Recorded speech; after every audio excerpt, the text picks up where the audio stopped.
All right, so I wanted to talk real quick just about half kneeling tailbone tucks.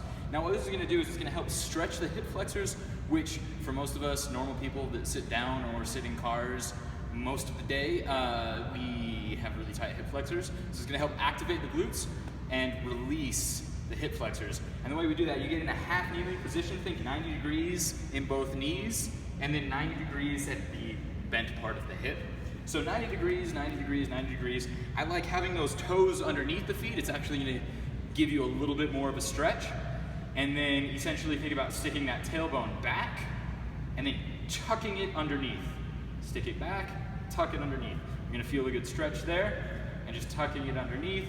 Honestly, for me, I always have super tight hip flexors, so I normally do about at least 10 to 12. Depending on how I'm feeling that day, I might do a little more just to let it release, and then I'll do them on one side, then I'll switch to the other side.